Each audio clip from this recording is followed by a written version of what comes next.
Rounders moved to a major label. If it hurt the industry, it was because the industry failed, didn't do what they should have done, and I didn't know what they could have done, because I sketch out this scenario you've described about the big retailers, and the closing of the mom and pops, and the selling at wholesale and things of that nature, and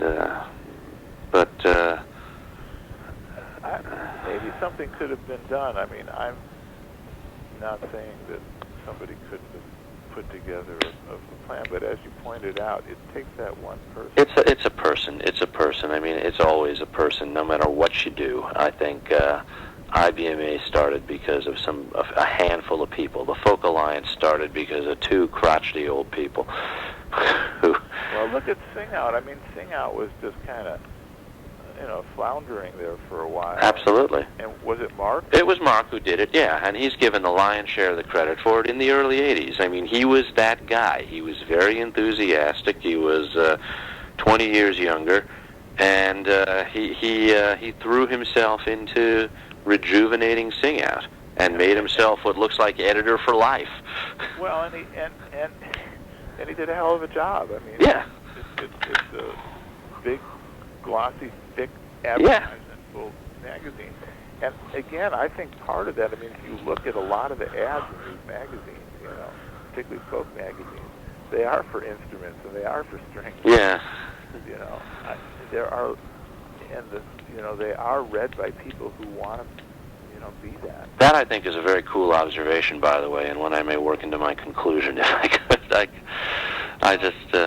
Every magazine of acoustic music, has tons of ads. Yeah. And look at there's Flat Picking magazine, there's Acoustic Guitar magazine. Oh, yeah. There are 5 billion guitar magazines, and all of them have tablature, how to play this, whose distortion pedal works the best. It's really obscure. There's a Banjo Quarterly. There's all sorts of weird stuff. Yeah. Yeah, exactly. That there are people who have there's people making the most obscure, banjo rims out of certain types of metal and all this kind of stuff. And the luthier thing, we're in a golden age of luthiers in terms of people making instruments.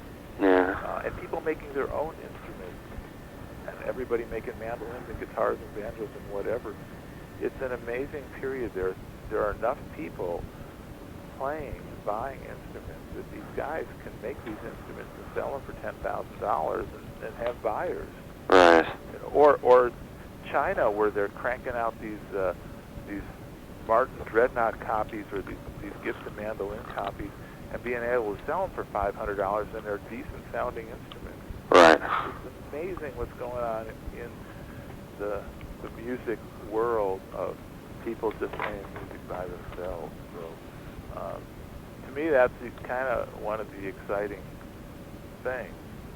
That and young people getting involved. Like we put out this album by the Pine Leaf Boys, where just these young guys from Louisiana. I mean, one of them, Wilson, said, "Wow, it's got a history there," but and the bluegrass scene, kids, you wander around and shit. My 19-year-old punk electric guitar, electric bass playing kid is playing banjo now. He's coming up to this Grass Valley Bluegrass Festival next week with me. Oh, that's great. I mean, it's really, what's happening with young people getting involved in music, and I live in a warped world because I am who I am, and my kids are who they are, but none of the kids are listening to modern pop music. Yeah. Maybe a band here and there, and certainly, my daughter, my 17-year-old, listening to the new Dixie Chicks album. Yeah. But for the most part, they are investigating old music. They are doing, my daughter and all her friends are really into show tunes, going all the way back to the 30s.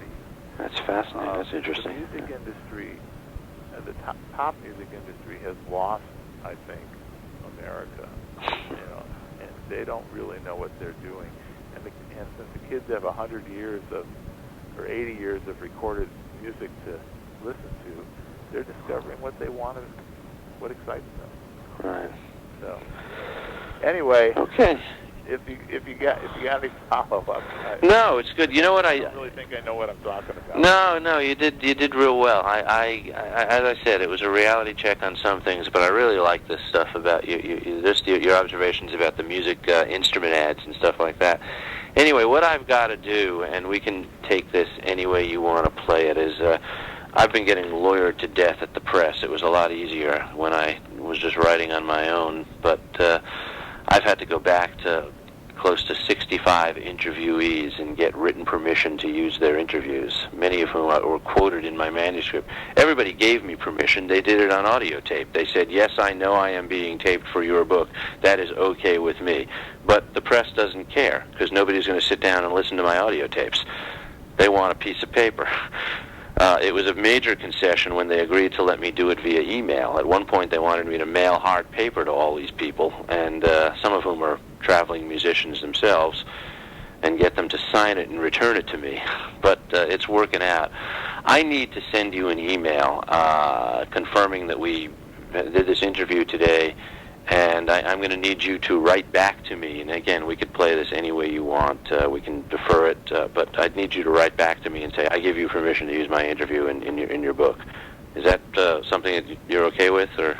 I'm okay with. I'd kind of like to see what you say I said. Okay, that's reasonable. It, which is a lot better than those people who sit there with their pens and pencils and totally misquote me. No, I'm taping it, so let me... I've been misquoted enough where I'm a little cautious about making sure I don't, Let me. Then it'll take a little longer, and that's not a problem. But I'm in my final editing, polishing stages. I'm also getting in all these permissions.